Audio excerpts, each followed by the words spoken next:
En esta mañana vamos a analizar este salmo maravilloso, el salmo número 2, y el tema se va a titular La guerra contra Dios. La guerra contra Dios, o el mundo en guerra contra Dios. Y vamos a ver en este salmo, ¿verdad?, de qué forma tan profunda, en tan pocas palabras, porque son escasamente 12 versículos, el Espíritu Santo pudo haber hecho un resumen de la condición en la que el mundo se encuentra. Después de 6,000 años de historia, este salmo fue escrito hace 3,000 años. Ustedes saben, el libro de los Salmos fue escrito hace 3,000 años, o sea, 1,000 años antes que Jesucristo. Y por ejemplo, el Salmo 22 que profetiza la crucifixión, 1,000 años antes de que Cristo muriera en la cruz, el rey David ya estaba escribiendo las palabras que Jesús pronunció en la cruz, las características y las circunstancias que rodearon el Calvario y la forma en la que murió Jesucristo.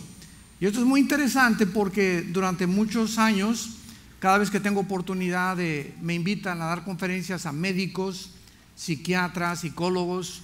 En el Ecuador mi esposa y yo estuvimos compartiendo con toda la organización de psiquiatras y psicólogos de Ecuador, y se asombran todos estos profesionistas que conocen superficialmente la Biblia del increíble contenido e información que la Biblia tiene de medicina, de psicología, de genética, de física, de química, de antropología y de la disciplina que tú me quieras mencionar.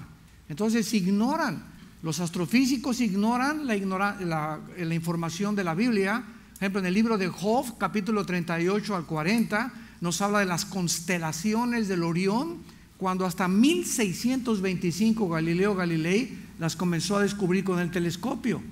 El libro de Job nos narra la vida y las características de los animales que no existían en el Medio Oriente. ¿Cómo supo Job las características del avestruz, del venado, del águila, del caballo, que fue escrito en el tiempo del Génesis? Entonces encontramos en la Biblia un conocimiento sobrenatural que es imposible, ¿verdad?, que el ser humano lo haya podido escribir o que lo haya podido inventar. Y así es cuando nosotros nos afirmamos más, como decía mi esposa, tenemos un ancla, tenemos una fortaleza, una seguridad, porque la fe es la certeza de lo que se espera, la convicción de lo que no se ve. Entonces es maravilloso enfrentarte a cualquier público. Yo ya este año, como les dije ayer, cumplimos 40 años de ministerio, 40 años de hablar en universidades, facultades de filosofía, de ciencias políticas, con físicos, con escépticos, ateos.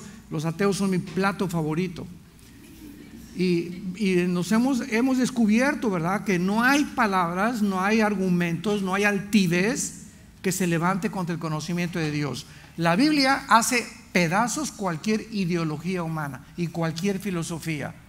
Y como comentábamos ayer en el desayuno, ahorita ya no hay sistemas, el comunismo ya no es el comunismo, la democracia ya no es la democracia, el socialismo ya no es el socialismo, las monarquías, todos los sistemas que hemos inventado de ideologías para tratar de mejorar la condición humana no han podido triunfar, ¿verdad?, ni fertilizar en ningún campo, dada la condición del ser humano que se encuentra en guerra contra Dios.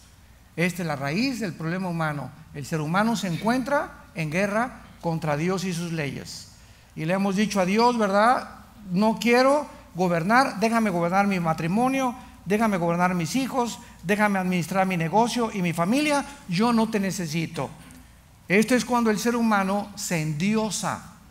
Y cuando te independizas y crees que eres autónomo, cuando nuestra intelectualidad y nuestro conocimiento es limitadísimo, ¿verdad? Tenemos cerebro de ostiones comparados con los pensamientos y los caminos de Dios.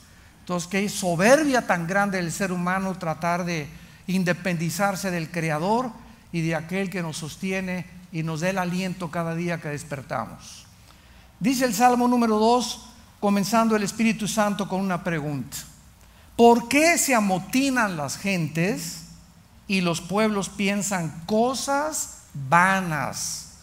Se levantarán los reyes de la tierra y príncipes consultarán unidos contra Jehová y contra su ungido, diciendo: rompamos sus ligaduras y echemos de nosotros sus cuerdas. El que mora en los cielos se reirá, el Señor se burlará de ellos. Luego hablará a ellos en su furor y los turbará con su ira. Pero yo he puesto a mi rey sobre Sión, mi santo monte. Yo publicaré el decreto. Jehová me ha dicho: mi hijo eres tú, yo te engendré hoy. Pídeme y te daré por herencia a las naciones, y como posesión tuya los confines de la tierra. Los quebrantarás con vara de hierro, como vasija de alfarero los desmenuzarás. Ahora pues, oh reyes, oh gobernantes, sean prudentes, admitan amonestación, jueces de la tierra. Sirvan a Jehová con temor, alégrense con temblor. Honren al Hijo, para que no se enoje y perezcan en el camino, porque de pronto se inflama su ira, y dichosos y felices todos los que en Él confían. Vemos nosotros que el ser humano es una entidad creada, formada y diseñada por Dios, y nadie se puede atrever, ni un psicólogo, ni un psiquiatra, ni un antropólogo, ni un sociólogo, a decirnos quiénes somos, de dónde venimos o hacia dónde nos dirigimos. Porque en primer lugar, para que podamos nosotros descubrir de dónde venimos, ¿qué se necesita?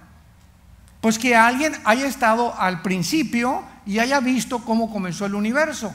Entonces, la ciencia es muy limitada en cuanto a lo que trasciende la investigación y lo que es la observación. Un científico es una persona que se dedica a observar los fenómenos y a escribir lo que puede comprobar en un laboratorio. Y lo que no se puede medir con los ojos, ver con los ojos, con los oídos y experimentar, no se puede llamar científico. Entonces, como el origen del universo es imposible que se pueda decir así comenzó el universo, se ha inventado, especulado, hipotetizado, se ha filosofado en cuanto a que el universo comenzó, boom, con un Big Bang. Y de repente de esa explosión surgió el universo. Y nosotros vemos que la primera y la segunda ley de la termodinámica impiden que el universo haya comenzado de esa manera. Es increíble que después las leyes de la física contradigan la teoría del Big Bang. ¿Por qué? Porque nunca el desorden ha seguido del orden. Es al contrario. Si yo agarro ahorita una enciclopedia y la tijereteo de la enciclopedia británica y le pongo un ventilador y se revuelven todas las páginas, ¿cuántos años o billones de años tardaría para que esa enciclopedia se pusiera en orden de la A a la Z? Les voy a decir cuánto: 10 a la 12ª potencia. O sea, infinito. Sería una imposibilidad que del desorden se formara el orden. Eso contradice la primera y la segunda ley de la termodinámica, que son las bases de la física. Entonces, partiendo desde ese punto, nos damos cuenta que el universo no pudo haber comenzado de esa forma. Es un invento nada más. Y la segunda pregunta es: ¿acaso la materia produce el pensamiento? ¿Acaso la materia produce el pensamiento? ¿De dónde surgió el pensamiento? ¿De dónde surgió la conciencia de que pienso, luego existo, existo, luego vivo? Vivo, tiene que haber una causa. Esta causa no puede estar dentro de mí. Yo no me inventé nacer, ni me inventé vivir. Algo tiene que trascenderme. Llámale la fuerza o el poder, como sea. La Biblia le llama el Dios de la Biblia.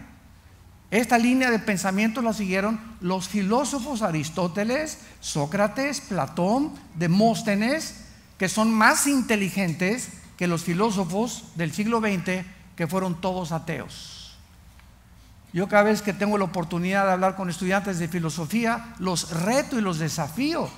Y tenemos la autoridad de hacerlo. Y la pregunta que les hago es la siguiente: ¿ustedes creen que Freud, Nietzsche, Jean-Paul Sartre, Carlos Marx, Richard Dawkins, Sam Harris, todos los ateos del siglo XX, Carlos Sagan, fueron más inteligentes que Sócrates, que Platón, que Demóstenes, etcétera, etcétera? Y se comienzan a voltear a ver todos los estudiantes. A ver, ¿quién se atreve a decir que la filosofía del siglo XX atea superó a la filosofía de oro de estos grandes hombres y pensadores de 150 años antes de Cristo. Entonces, la conclusión a la que llegamos, siempre les digo, entonces la filosofía no ha evolucionado. ¿O sí? Chirión, pues no, no ha evolucionado. Es increíble. Pero ahora la filosofía, en lugar de evolucionar, se está hundiendo, porque los filósofos del siglo de oro creían en Dios. Creían en Dios. Sócrates, Platón, llegaron a una conclusión. No sabían quién, pero sabían que era una fuerza que trascendía. Como dijo Alberto Einstein, ¿verdad? Que fue el único científico y el cerebro más grande del siglo XX que no fue ateo. Dios no juega al universo con los dados. Entonces, cuando venimos a la Biblia, descubrimos quiénes somos. Ni el Corán, ni el Popo, ni los Vedas, ni el Tripitaka de Buda, ni ningún libro sagrado que tú leas y que tú estudies, jamás te podrá decir quién es el ser humano y qué elementos forman al ser humano. Y te voy a decir lo que la Biblia dice: somos un espíritu, tenemos un alma y vivimos dentro de un cuerpo. Apúntalo. Somos espíritu, tengo un alma y vivo dentro de un cuerpo. Entonces, cuando comenzamos a profundizar las raíces de quiénes somos, nos comenzamos a entender. ¿Cuál fue el fracaso del doctor vienés Sigmund Freud? Sigmund Freud agarró a los pacientes, su mamá le insistió en que leyera la Biblia, rechazó a Dios, se aisló en sus conocimientos limitados, y él atribuyó el problema del hombre no al espíritu, sino a el alma, porque el alma es el asiento, apúntalo, de la mente, los sentimientos, las emociones y la voluntad. El espíritu es la parte con la cual conocemos, adoramos y servimos a Dios, porque Dios es espíritu. Entonces, cuando el ser humano fue creado originalmente, fue creado con la capacidad de ¿qué cosa? De estar conectado con la fuente de energía. Entonces, nacimos conectados con el Creador. Adán y Eva tenían contacto y comunión con Dios. En el momento que Adán y Eva le dijeron a Dios: no queremos tus leyes, queremos nosotros determinar qué es lo que significa el árbol de la ciencia, el conocimiento del bien y del mal. ¿Qué significa? Que si comían de ese fruto, ellos iban a comenzar de ahí en adelante a determinar qué es el bien y qué es el mal. Ya no sería Dios el que dijera esto es bueno, esto es malo. Ahora el hombre era autónomo, y ahora yo voy a decidir, no, pues si me caso con un hombre, para mí es bueno, para ti es malo, pero para mí es bueno. Fumar marihuana para mí es bueno, no te metas conmigo, eso es lo mío. Los nazis en la Segunda Guerra Mundial dijeron que matar no era matar, era eliminar por causa del partido. Háganme el favor. Los comunistas de la época de Stalin dijeron, ¿verdad?, que ellos no robaban, ellos expropiaban. O sea, ¿cómo se barniza el pecado, verdad? Al robo se le llama expropiar, al matar, eliminar por causa del partido, y comenzamos nosotros a determinar lo que es bueno y lo que es malo, cuando somos simples criaturas limitadas para poder determinar realmente qué tiene valor y qué no tiene valor en nuestra vida. Entonces, Adán y Eva fueron creados espíritu, alma y cuerpo. Adán y Eva se rebelan contra Dios, y la Biblia nos revela que desde hace 6,000 años tú y yo y todos los seres humanos hemos nacido muertos espiritualmente. Eso es muy importante. ¿Qué significa la palabra muerte en la Biblia? No significa cesar de existir, apúntalo. Significa separación de Dios. Entonces, desde hace 6,000 años somos una entidad de seres humanos, una raza de seres humanos que hemos nacido con alma, con una mente, pensamos, actuamos, sentimos y estamos dentro de un envase que es el cuerpo. Pero como Dios puso dentro del ser humano la imagen y semejanza, está dentro del alma la imagen y la semejanza. El ser humano, al tener conciencia de que no somos animales, nunca has visto un grupo de conejos adorando a Dios, ni de changos, ni de simios, ni de chimpancés, ni de gorilas. ¿Por qué? Porque solo el ser humano es la única criatura que fue creada diferente a los animales, con espíritu, porque Dios es espíritu. Juan 4:24. Entonces, el ser humano, al morir y separarse de Dios, inventamos las religiones. ¿Qué son las religiones? Como decía Sigmund Freud, el psicólogo, el hombre es incorregiblemente religioso porque le teme a lo desconocido. Algo dentro de nosotros nos dice que hay algo que trasciende.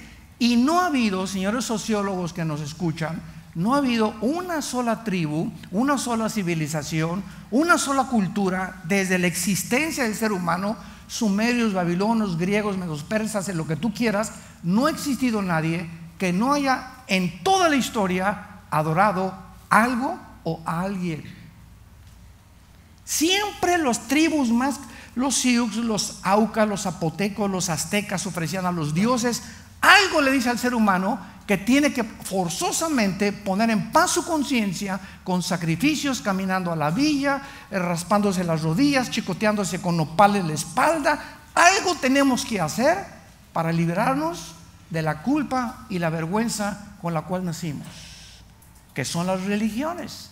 Y todas las religiones, sin ninguna excepción, escúchame esto, sin ninguna excepción, todas las religiones enseñan dos cosas básicas que caracterizan a las religiones, a diferencia de la Biblia. Lo vamos a ver que la Biblia no es ni debe ser clasificada dentro de una religión. Las religiones enseñan, número uno, que te tienes que portar bien para irte al cielo. Miércoles de ceniza, peregrinaciones, esto y el otro, cumplir el domingo, tomarte una hostia o hacer esto. Los musulmanes tienen que ir al Ramadán y van allá pues a la Arabia Saudita, ¿verdad? Una vez al año tienen que cumplir, tienen que hacer algo. Y en segundo lugar, todas las religiones enseñan, en segundo lugar, que no solamente depende de nosotros y de nuestra conducta la salvación, sino que tenemos que hacer sacrificios. Los aztecas, los chichimecas, los aztecas, los toltecas, los musulmanes, todos de alguna manera tienen que hacer algo o golpearse. En el catolicismo, ¿qué cosas inventaron? Los monasterios y los conventos.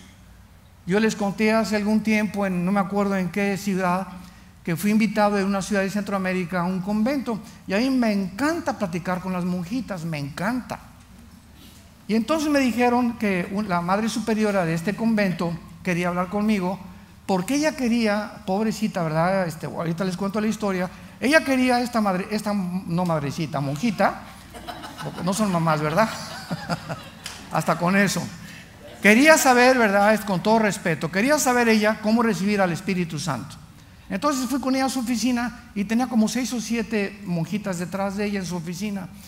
Pues doctor Alducin, pásele usted, mire que aquí te menciono la Biblia que tenía, la de Torres Amada, la de Nácar Colunga, que son las que usan ellas, pues que no tiene diferencia a la nuestra, más que unos libros que se les agregaron, que se les llama apócrifos nada más.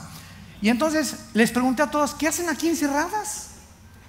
Y se voltearon unos con otras, ¿cómo que qué hacemos aquí encerradas? ¿Cuál es la orden de Cristo? Mateo 28, 19 al 20, vayan y prediquen el Evangelio. ¿Qué hacen encerradas? Y me dice la madre superiora, ¿qué nos quiere usted decir? Y le digo, más vale reprensión manifiesta que amor en oculto. Y las heridas del amigo son fieles. Les voy a decir la verdad, el diablo ha engañado a ustedes encerrándolas, porque ahí encerradas no pueden predicarle el Evangelio a nadie. Los monasterios y los conventos son trampas del diablo para hacerles creer que ahí van a encontrar a Dios y que el mundo se pierda. Imaginémonos que todos nos encerremos para encontrar a Dios. Entonces, ¿cómo vamos a cumplir la orden de Cristo? Vayan y prediquen el Evangelio a todo el mundo. Amén. Y se voltearon a ver, ¿verdad? Esta madre superiora ahora es misionera en Brasil cristiana. Se convirtió a Cristo esa noche. Estábamos ahí en un estadio muy grande, se convirtió, ¿verdad? Y me dio mucho gusto 4 años después oír que me contó su historia por correo, que se había convertido, que había recibido a Cristo en su Salvador, que estaba leyendo la Biblia y que pues había despedido, ¿verdad? Y con 3 o 4 monjitas más la siguieron con ella. Ya no me dijo qué les pasó a las demás, pero gracias a Dios. Pero dense cuenta cómo el ser humano, al seguir una religión, cree que están sirviendo a Dios. Y baja Jesucristo hace 2000 años del cielo. Buda no bajó del cielo, Mahoma no bajó del cielo, Mahatma Gandhi no bajó del cielo, Zoroastro no bajó del cielo, ni Marx, ni Hitler, ni Freud, ni ningún hombre jamás ha dicho: yo soy el camino, la verdad y la vida. Jesús baja del cielo hace 2000 años, no a traernos una religión, por favor entendámoslo. Él no bajó a traernos una más de las miles de religiones que existen. Él bajó a tratar de volvernos a conectar con la fuente de energía mediante su sacrificio en la cruz. La Biblia, a diferencia de todas las religiones, ofrece un mensaje al mundo que Pablo en la primera carta a los Corintios le llama: es locura a los que se pierden. Porque la palabra de la cruz es locura. ¿Por qué es locura? Porque el ser humano quiere hacer algo para salvarse. Una vez yo tenía un debate en Televisa. Mi esposa me acompañó y teníamos algunos ahí líderes religiosos, y uno me volteó y me dijo: ay, sí, ustedes los cristianos, qué fácil la ponen, nomás creen en Cristo y ya, ¿verdad? Le dije: Dios lo hizo a propósito para aplastar tu soberbia, le dije. Y sabes una cosa, no es tan fácil, porque a él le costó su vida. Y a su Hijo Dios no lo perdona para perdonarnos a nosotros. Eso es locura a la mente humana. Pero Dios lo hace a propósito para que cuando nosotros aceptemos su perdón, nos sintamos humillados, que yo ni peregrinando, ni bautizándome, ni haciendo, ni perteneciendo a una religión, la salvación, si así fuera, es un desperdicio la muerte de Cristo en la cruz. ¿Para qué se sacrifica Él en la cruz? Dios nos hubiera dicho: mis chiquilines, cada quien siga su religión. A cambio que todas las religiones llevan al mismo camino. Ese es el invento que se ha hecho. Todas las religiones llevan a Dios. ¿Sí? ¿En qué libro? Ni en el Mormón encuentras eso. Ni Walter Mercado lo ha predicado eso. ¿De dónde vienen esos inventos que todas las religiones llevan a Dios? Es la ignorancia. La Biblia dice que no hay otro camino ni otro hombre que nos pueda llevar a Dios más que Jesucristo. Mateo 11, 28 al 29. Nadie conoce a Dios más que yo, dijo Jesús, y aquel a quien el Hijo se lo quiera revelar. Entonces, cualquier ser humano que quiera volver a conectarse con Dios a través de una religión, del Buda, del budismo zen, del Mahatma Yoga y de todas estas inventos y marihuanadas que han inventado, están en caminos equivocados por ignorar cuál es el verdadero camino que hace 2000 años el Hijo de Dios bajó al mundo a mostrárnoslos. Yo soy el único camino. Qué radical, qué cosa más intolerante para todas las demás religiones. Ese es el ataque que tenemos. Es que ustedes nada más dicen que Jesucristo, así es. ¿No te gustó? Compónlo. Porque es radical, así vino Jesús. Por eso lo crucificaron. Porque dijo que Él era la única forma de comunicarnos con Dios. Que no había ninguna manera de conectarnos con la fuente de energía más que a través de su muerte en la cruz. Y es cuando tú aceptas esto en tu corazón y le dices: Señor, yo no puedo cambiar, yo soy borracho, parrandero, jugador, homosexual, lesbiana, secuestrador, no me importa lo que tú hagas o lo que tú hayas hecho. Venimos a la cruz tal como somos, sucios como el carbón. Y no te dice Dios: mira, Panchito, primero ve y deja a tu amante, ve y deja las drogas, ve y deja tu homosexualidad, ve y deja... No, venimos a la cruz porque sabemos que no podemos cambiar. Venimos a la cruz porque reconocemos que somos incapaces de transformar nuestra vida de pecado. Así vine yo cuando mi hermano me habló de Cristo hace algunos años. Le dije: Señor, yo no puedo cambiar, no puedo dejar de fumar, me gusta la mota, me gusta el alcohol, me gusta esto, me gustan las mujeres, borracho, parrandero, jugador. Si tú no entras a mi vida y no me cambias, yo no voy a cambiar. Esa es la honestidad que Dios nos quiere hacer que vengamos. Si tú no entras a mi vida, yo no voy a cambiar. Reconozco que no la hago. He estado en religión que yo a los 12 años, aquí en Acapulco, yo quería ser sacerdote. Quería ser cura. Y cuando me dijeron que tenía que hacer un voto de celibato, ¿qué es eso? Pues que no te puedes casar.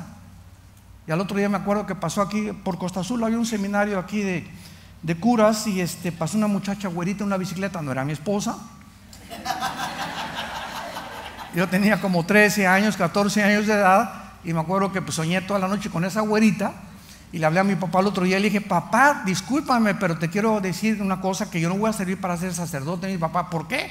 Le dije: porque me gustan las mujeres. He soñado toda la noche con una güerita. No, mi papá brincó de alegría, no quería que yo fuera, ¿verdad? Me dice: qué bueno, ¿verdad? Te felicito. Y fue por mí a las 8 de la mañana al otro día ahí al seminario. Estaba yo en el noviciado y me decepcioné mucho porque me di cuenta, ¿verdad?, que la religión no podía cambiarme y me ofrecía cosas y sacrificios que iban en contra de mi naturaleza. Dice la Biblia: no es bueno que el hombre esté solo. Génesis 2. Dios manda que nos casemos. Es una mentira creer que si te mantienes soltero sirves mejor a Dios, a menos que seas eunuco, ¿verdad?, o que estés escapado. Muy bien. ¿Cómo respondemos nosotros a la pregunta del Salmo 2? ¿Por qué se amotinan las gentes?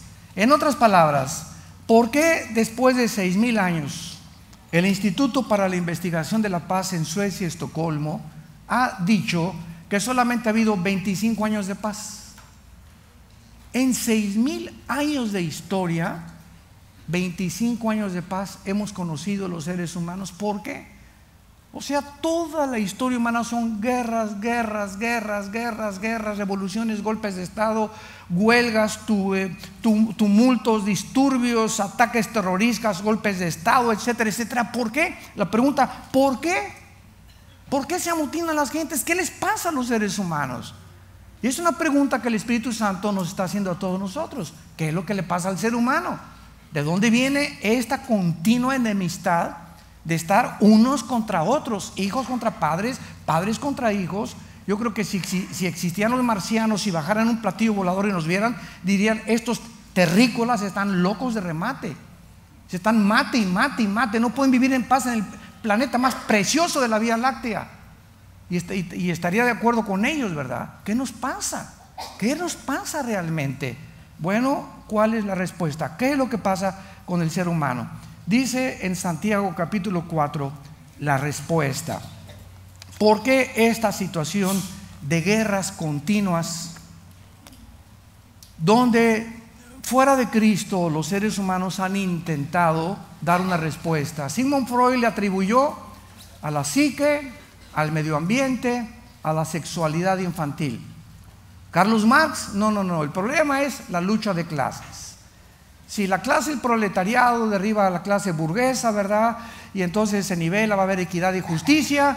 Y vemos que Gorbachev en el 89 del siglo pasado, ante el Papa Juan Pablo II, confesó al mundo: el comunismo ha fracasado.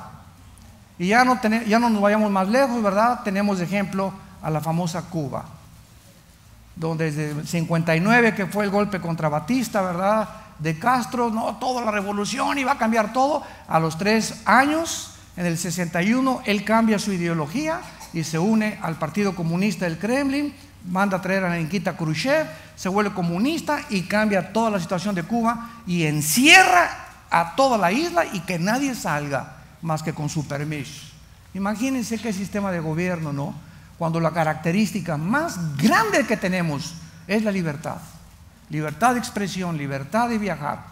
Y cuando ya alguien te cierra tu país y te dice: tú no puedes salir de este país, eso ya no es un gobierno, es una dictadura, es un gobierno totalitario. Ha fracasado completamente el comunismo en cualquier parte que tú lo puedas ver. Entonces dice en Santiago 4: ¿de dónde vienen las guerras y los pleitos entre vosotros? ¿No es de vuestras pasiones las cuales combaten dentro de vuestros miembros? Codicias y no tienes, matas y ardes de envidia y no puedes alcanzar. Combaten y luchan, pero no tienen lo que desean, porque no piden. Piden y no reciben, porque piden mal para gastar en vuestros deleites. ¿De dónde viene que si una persona trae un mejor carro y tú no tienes ese carro, inmediatamente: ay, míralo, ¿ya lo viste?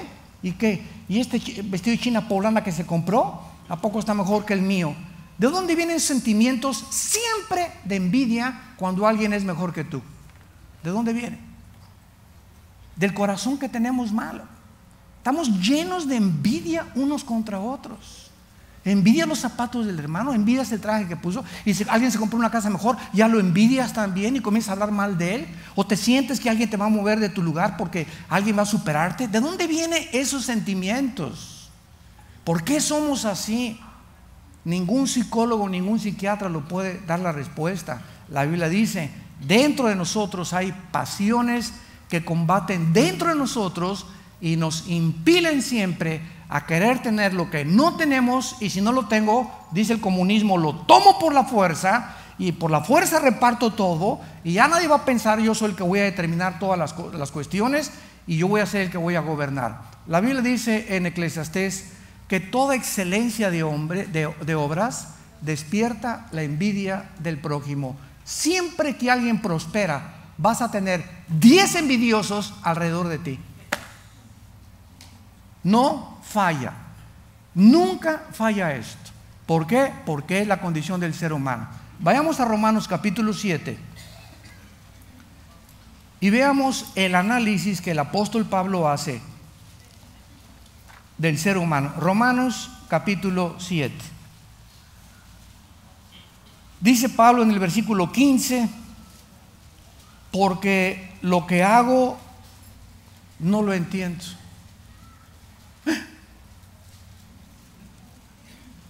Hacemos cosas sin entender por qué las hacemos. Vean nomás que esto fue escrito hace 2000 años. Freud ni siquiera había nacido.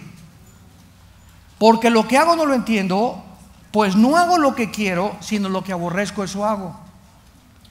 Y si lo que no quiero, eso hago, apruebo que la ley es buena, la ley de Dios, desde luego.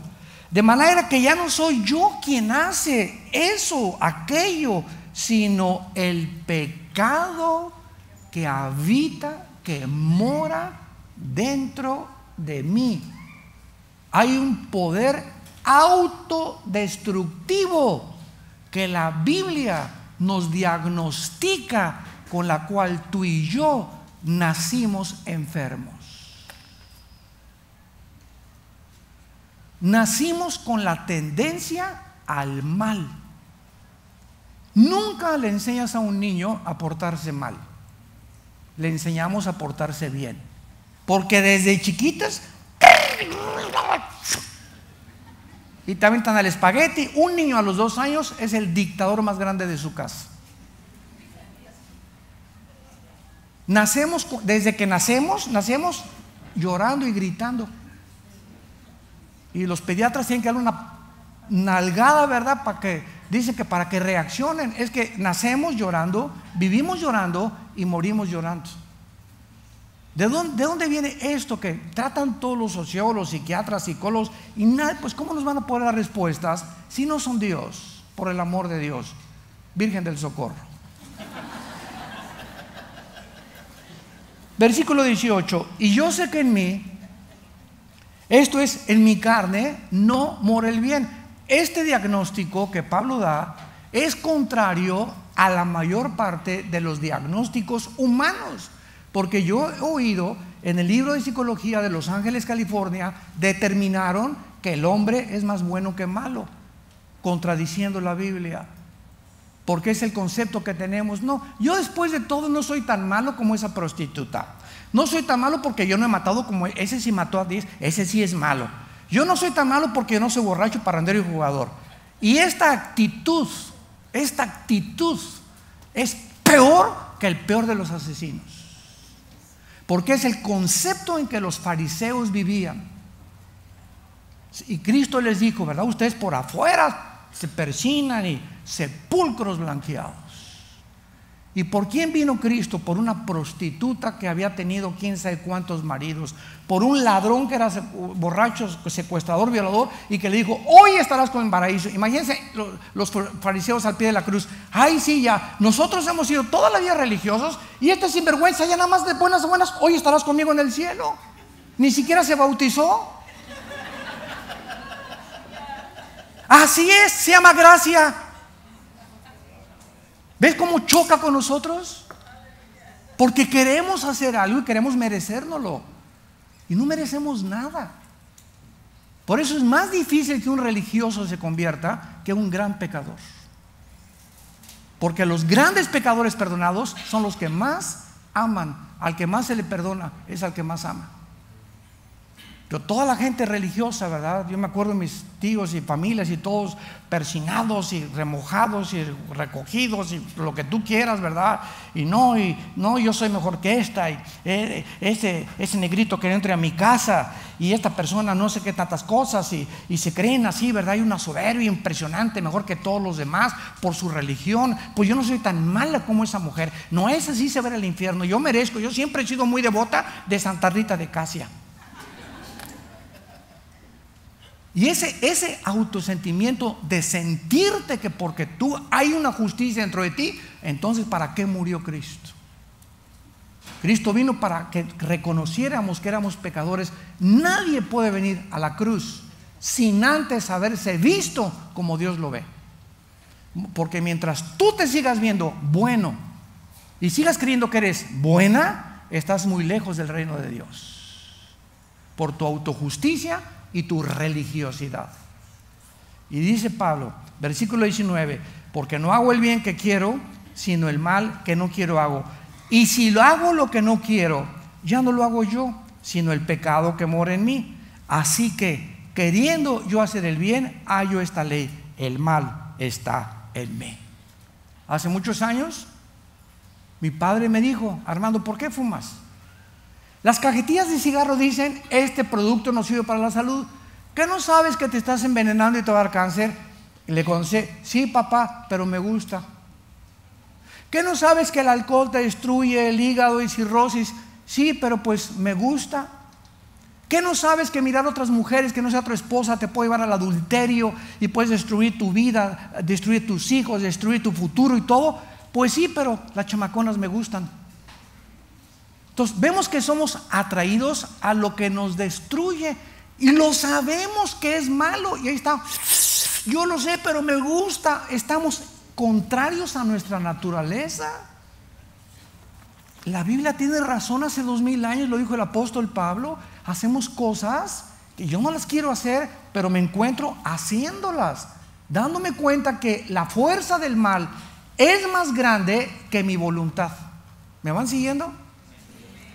Comenzamos a descubrir que el poder del mal que está entre nosotros es superior a mis buenas intenciones y a lo que yo quiero. No, ya no voy a portar bien, ya no miro a las mujeres, ya no voy a fumar. No es cierto, no es cierto, no es cierto. Para eso necesitamos a Cristo. Si pudiéramos con todas las buenas intenciones cambiar nuestra vida, ¿para qué murió Cristo? ¿Para qué envió al Espíritu Santo? Les daré poder porque ustedes ya están superpoderosos. ¿Eso dice la Biblia?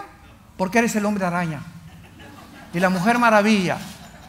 Les daré poder porque son seres humanos indefensos, débiles, tontos, pero que si el Espíritu Santo no entra dentro de tu vida, no la vas a hacer.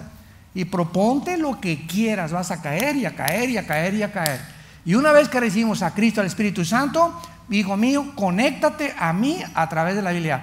No te separes de día y de noche. Levántate en la mañana y lee mis palabras. Nútrete con ellas, son espíritu y son vida. No entran al intelecto, entran a tu espíritu, te fortalecen. Y sin que te des cuenta, como una plantita, esta agua te comienza a regar la semilla que te sembré, y se va a convertir en un árbol lo más grande y la altura a la que tú quieras llegar. ¿Quieres quedarte como un, ¿cómo se llaman los arbolitos japoneses chiquitos? Bonsai. ¿Quieres quedarte como un bonsai? Quédate como un bonsai.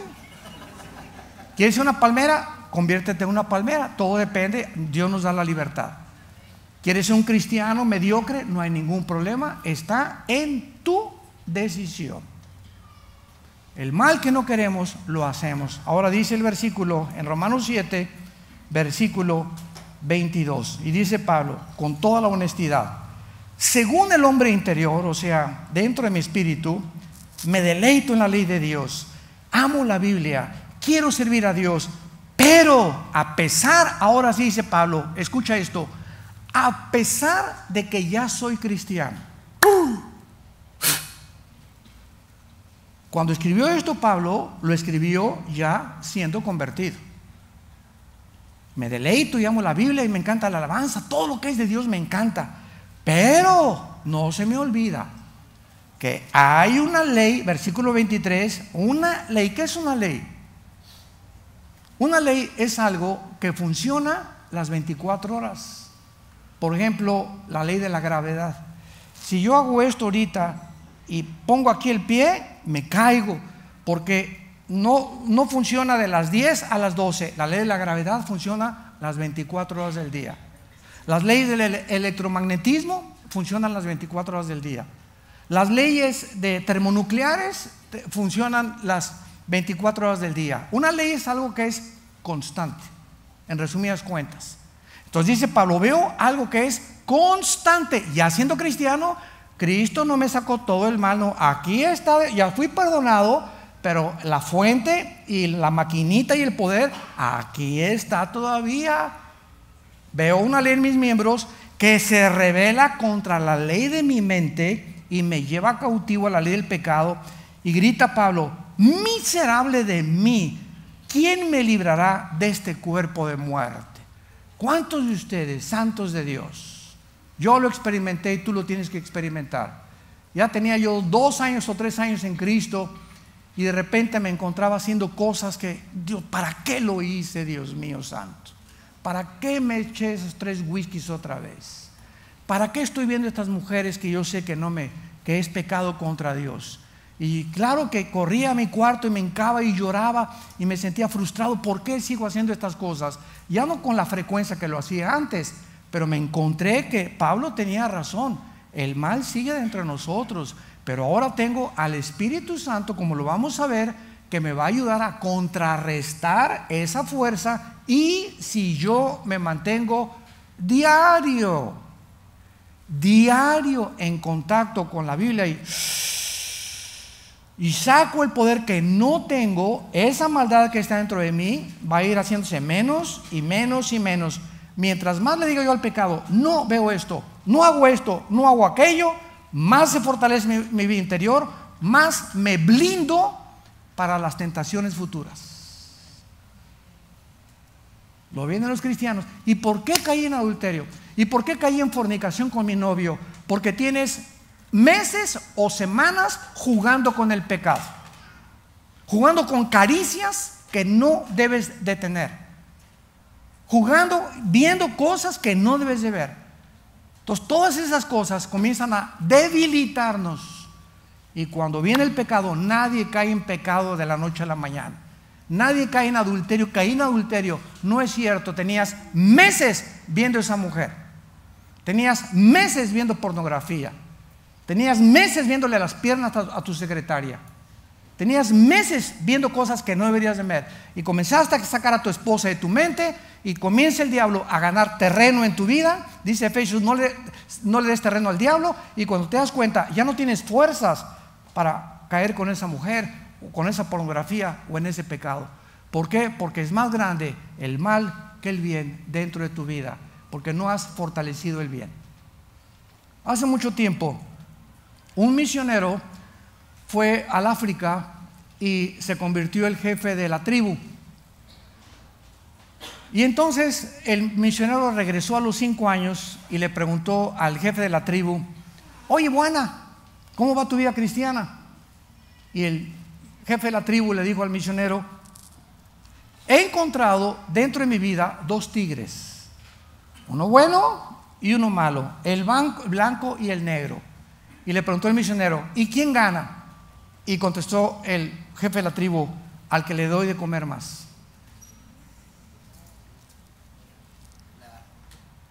Al que le doy de comer más. ¿A quién estás alimentando? Pornografía, pensamientos malos, etcétera, etcétera. El tigre malo le estás dando de comer y está ahí. Y cuando quieres el bien, ya el tigre bueno, ¿verdad? ¿Por qué? Porque el otro ya está gordote, ya traes aquí, estás demasiado lleno en tu mente de cochinadas. Pero si comienzas a darle de comer al Espíritu, a la palabra, a la oración, a tener amigos santos, amigas santas, cristianos, comienzas a fortalecer tu vida espiritual. Y cuando el otro tigre quiera, cállese, ahí se me queda, ahí échese. sus croquetas nada más. ¿Verdad? Exactamente. Muy bien, regresamos al Salmo 2. Y el mismo Espíritu Santo a través de la Biblia nos comienza a contestar todas las preguntas que necesitamos nosotros enfrentar. Y ahora vemos nosotros el inicio de este ataque. ¿Cuándo comenzó este ataque en contra, o esta rebelión en contra, esta guerra contra Dios? En el libro de los Hechos, capítulo 4, cuando Pablo y Pedro comienzan a responder a los líderes religiosos de lo que estaba sucediendo en Jerusalén, y fueron puestos en libertad a la iglesia, de qué manera los sacerdotes y los religiosos los habían tratado, dice Hechos 4, versículo 25 al 28: por boca de David tu siervo dijiste. Ahí está, ¿qué cosa? Citando el salmo que estamos estudiando, el Salmo 2. ¿Por qué se amotinan las gentes y los pueblos piensan cosas vanas? Se reunieron los reyes de la tierra y los príncipes juntaron en uno contra el Señor y contra su Cristo. ¿Cuándo comenzó esta guerra? En el momento en que Dios envía a su Hijo, el mundo le dice: crucifíquenlo. ¿Qué revela esto? Que dentro de nosotros, la autonomía con la cual nacimos, la maldad con la cual nacimos, la envidia y la ambición con la cual nacimos, está en contra y estará en contra siempre de la luz y de la verdad. ¿Qué hizo Cristo para que lo crucificaran? Por el amor de Dios. Jesús, María y el burrito que los acompaña. A nadie insultó, a nadie robó, nunca vendió mota, nunca vendió coca, nunca se emborrachó, nunca adulteró, nunca fornicó, jamás hubo pecado en él. El epítome de la perfección, de la misericordia, de la humildad, el hombre más perfecto, más bueno, el que más sanidades y más demonios liberó, aquel que deberían haberle hecho una estatua, lo colgaron en una cruz. Pero no solamente lo colgaron, sino que había un odio. Crucifícale, crucifícale. Ahí está Barrabás, borracho, parrandero y jugador. Suelta a Barrabás. ¡Qué bárbaro! Escogieron al asesino y al ladrón en lugar de al justo. ¿Qué le pasa al ser humano? ¿Qué tanto malos somos que hayamos hecho el crimen de la historia, la tragedia más grande de la historia? Y escogieron a Barrabás y crucificaron al justo. Y él, manso como un cordero, no abrió su boca. Delante de sus trasquiladores fue llevado, y por sus llagas hemos sido curados. Y todo esto lo hizo él para que nosotros fuéramos perdonados de nuestros pecados. Y puede haber en el siglo XXI gente que todavía hable mal contra Cristo, contra Dios, que persigan la Biblia, que nos persigan a nosotros. ¿Qué mal les hemos hecho? ¿Por qué están ahorita en Medio Oriente matando cristianos? En Egipto los cristianos cópticos lo están matando ISIS. ¿Por qué hay ya iglesias en Tapachula, aquí mismo en el sur de la República Mexicana, para no ir tan lejos, que están incendiando las iglesias de los evangélicos? ¿Qué cosa mal les han hecho? La envidia, la ambición del ser humano de que son mejores que nosotros, o que no son iguales que nosotros. Si no eres igual como mí, como dice la religión del Islam, si no eres como nosotros, te mato. Y si no eres suní y eres chiita, te mato. Esta es la maldad que la Biblia nos exhibe. Y esta es la razón por la cual dice la Biblia que este ataque es continuo en contra de Dios. ¿Por qué te persiguen tus amigos en la escuela? Porque eres diferente. Ahí sí, ya, ¿a poco ya tú no te acuestas con tu novio como todas nosotras, verdad? Pues no, fíjate, porque soy santa ante los ojos de Dios. ¿Qué va a pasar? Te van a dejar de hablar, te van a perseguir. Ay, si a poco tú no fumas como todos los demás. En Navidad nos ponemos hasta atrás y nos vamos a las discotecas. ¿A poco le eres fiel a tu esposa? Y es un ataque continuo porque somos diferentes o porque haces el bien. En lugar de que digan, te admiro, te atacan y se sienten coraje que seas diferente. porque quieren que seas borracho, parrandero y jugador como ellos. Y si nosotros, escuchen, no aguantamos esta persecución y en el momento que venga el ataque no decimos, sí que, soy así que, y sigo a Jesucristo y soy cristiano. Si no tenemos este valor, no somos cristianos. Yo le decía aquí al pastor ayer, hay millones de cristianos en las iglesias cristianas que no son regenerados por el Espíritu Santo. Las iglesias están llenas de ovejas que son cabritos. No son ovejas, porque no es como comenzamos, sino como terminamos. Yo estoy recorriendo casi todos los países y cada vez encuentro líderes y ovejas. Y la hermana estuvo 10 años en la iglesia y estuvo 8 años en la iglesia. ¿Y dónde cree usted que está ahorita? Pues dejó a su familia y se fue con una muchacha. Y se fue con la del coro. Y se fue con esto. Y se fue con por acá. Y dices, Dios mío, no es posible. No, sí es posible, porque Jesús nos los dijo. La apostasía vendrá al mundo. Y en estos tiempos difíciles que vivimos es cuando más arraigados y cimentados en la palabra de Dios debemos de estar. Y finalmente, vivimos en una apostasía impresionante que la Biblia nos profetizó que no nos desanimemos ni nos frustremos. Santos de Dios, nunca en la historia cristiana había entrado tantas barbaridades a la iglesia como en el siglo XXI. ¿No se imaginan la cantidad de herejías? Ahora hay una apostolitis que no se imaginan, todos son apóstoles ya. Dios mío santo. Increíble. No es que los apóstoles, espérame tantito, Pablo dijo que era el último apóstol y la Nueva Jerusalén está con el nombre de los apóstoles. Yo ya busqué Apocalipsis y no encuentro el tuyo, Pancho.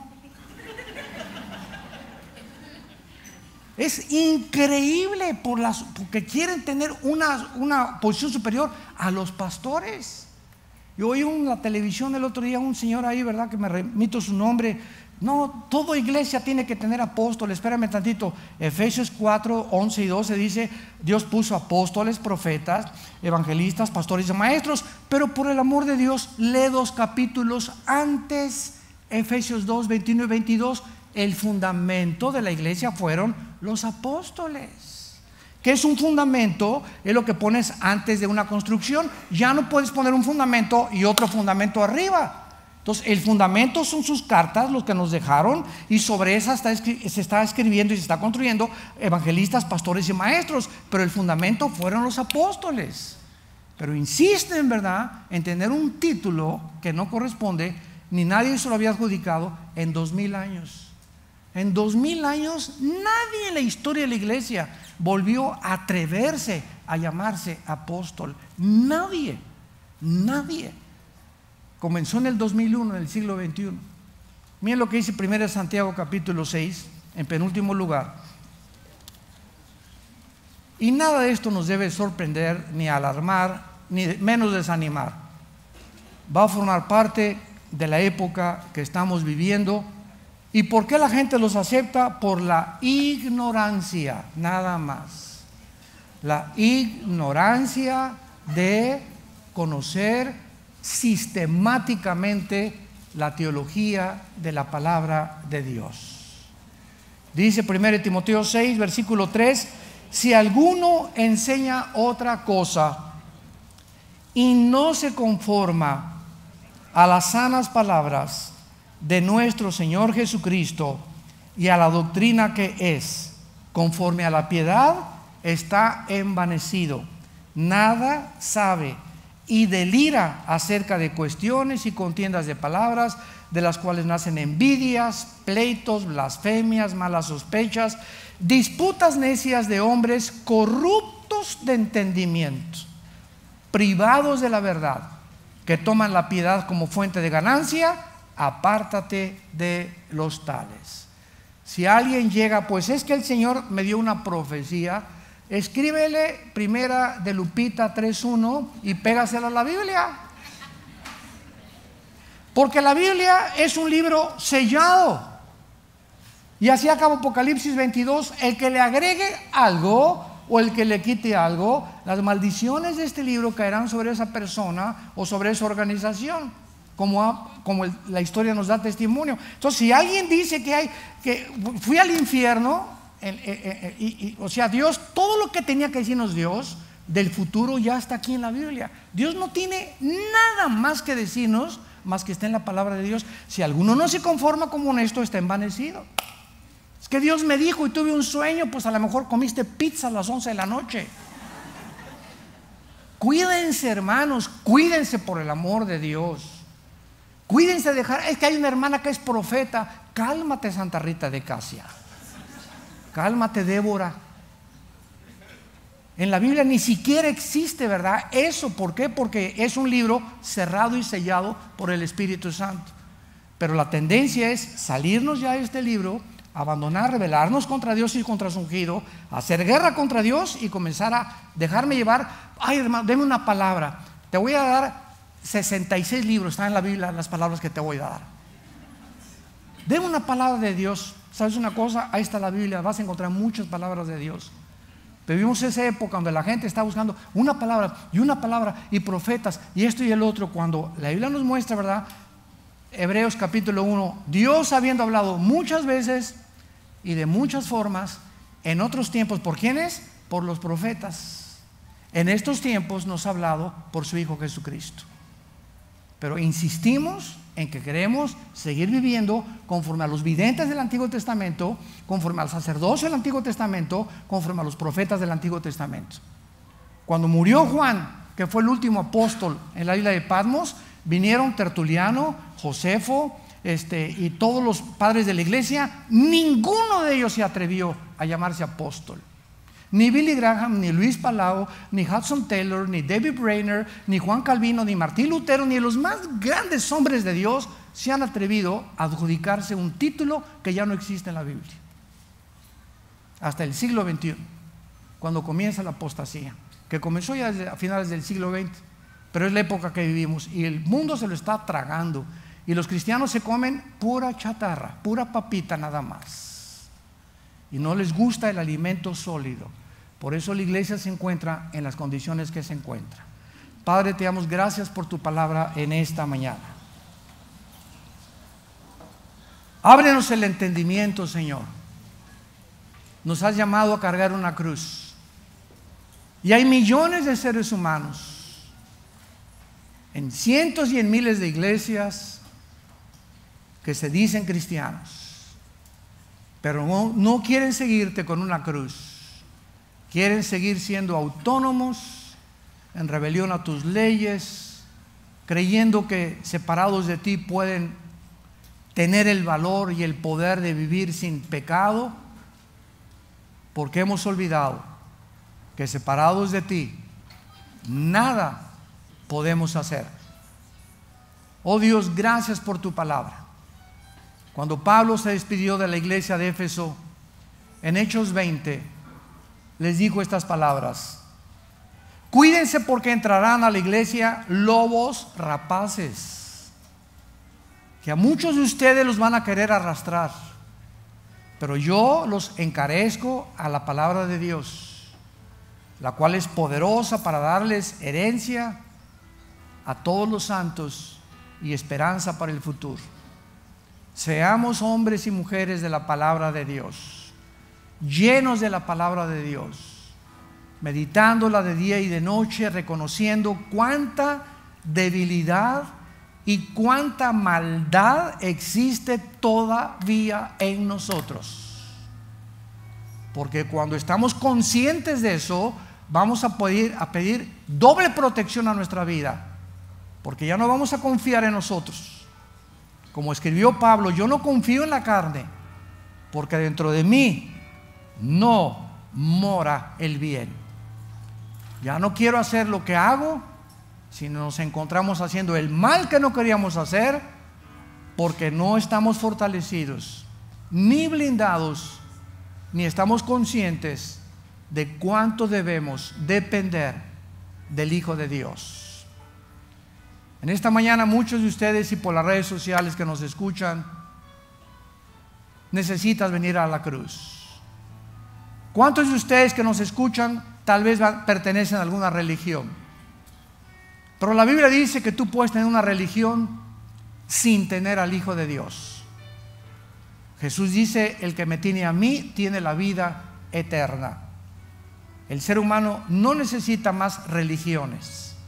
Necesitamos la vida de ese hombre que Dios envió a este mundo hace 2000 años a darnos la vida eterna, a perdonarnos nuestros pecados y a darnos el poder de su Espíritu para vivir una vida de victoria en Cristo Jesús. ¿Qué tengo que hacer?, me preguntarás. Ahí en tu lugar, ustedes que nos escuchan tal vez desde una prisión, de una sala de un hospital, a lo mejor eres un paciente en un cuarto enfermo, donde quiera que tú estés, dile a Dios estas palabras con todo tu corazón. Señor mío y Dios mío, reconozco que soy incapaz de cambiar mi vida, de darle dirección a mi vida, de poder ser la persona que tú quieres que yo sea.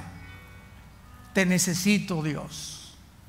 Creo con todo mi corazón que en esa cruz tu Hijo pagó con su sangre algo que yo nunca hubiera podido pagar con mis buenas obras. Para eso Él pagó lo que yo no podía pagar.